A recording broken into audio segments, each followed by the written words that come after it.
আসসালামু আলাইকুম বন্ধুরা। আজকে খেজুরের গুড় দিয়ে অতি সহজে তেলের পিঠে কীভাবে বানানো যায় সেটা আপনাদের দেখাবো।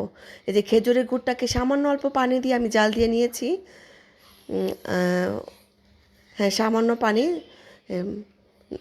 দিয়ে জাল দিয়ে নিয়েছি। তারপর আমি 1 কাপ ময়দা নিব এবং দুই কাপ চালের গুঁড়া নিব। এই যে 2 কাপ চালের গুঁড়া নিয়ে নিয়েছি এবং তারপরে একটু সামান্য লবণ দিয়ে এগুলি সব নাড়তে থাকবো। হ্যাঁ, সামান্য লবণ দিয়ে সব কিছু নাড়তে থাকবো এবং এদিকে গুড়টা যে গুড়টা আমি গরম করেছি পানিতে দিয়ে ওই গুড়টাতে যাতে আঙ্গুল দেয়া যায় সেই অনুমানে গরম হলে আস্তে আস্তে করে, হ্যাঁ এই যে দেখতে পাচ্ছেন আমি গুড়টাকে নামিয়ে আঙ্গুল যাতে দেয়া যায় এরকম গরম হলে, একদম ঠান্ডা হলে হবে না, একটু গরম থাকতেই একটু একটু করে গুড় দিব আর এই ব্যাটারটাকে আমি তৈরি করব। হাত দিয়ে মতে মতে আস্তে আস্তে সুন্দর করে ব্যাটার দিয়ে তৈরি করব।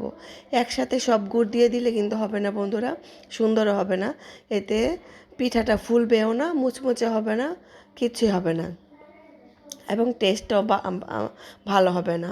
তো আপনাদের বাসায় যাদের গুড় না থাকবে তারা চিনি দিয়ে এরকম করে বানাতে পারেন। তো এই যে দেখতে পাচ্ছেন আমার ব্যাটারটা তৈরি হয়ে গেছে। আমি সামান্য একটু পানি দিয়েছি, কিন্তু উষ্ণ গরম পানি, খুব গরম পানি না, হালকা গরম পানি দিতে হবে।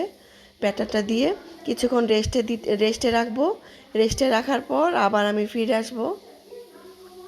এই যে দেখেন 20 মিনিট রেস্টে রাখার পরে দেখেন আমার ব্যাটারটা কত স্মুদি আর কত সুন্দর হয়েছে। এবং 5 মিনিট নাড়াচাড়া করে আমি ফুটন্ত গরম তেলে আমি ব্যাটারটা একটু একটু ঘন করতে হবে, যাতে পাতলা না হয়, পাতলা হলে কিন্তু সুন্দর হবে না পিঠা। ব্যাটারটা একটু ঘন করতে হবে। এই যে গরম তেলে আমি একটা একটা করে দিব আর দেখেন কত সুন্দর ফুলকো ফুলকো তেলের পিঠা হয়েছে।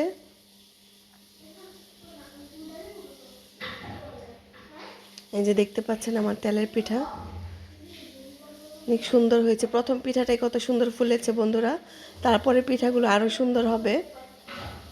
এই যে দেখেন এটা দ্বিতীয় পিঠা, এটা আরও ফুলেছে প্রথম পিঠা থেকে।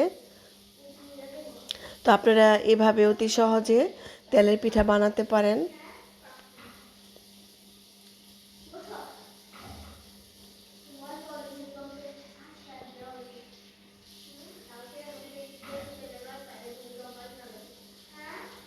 এই যে আমি আবারও দিয়ে দেখাচ্ছি আপনাদের।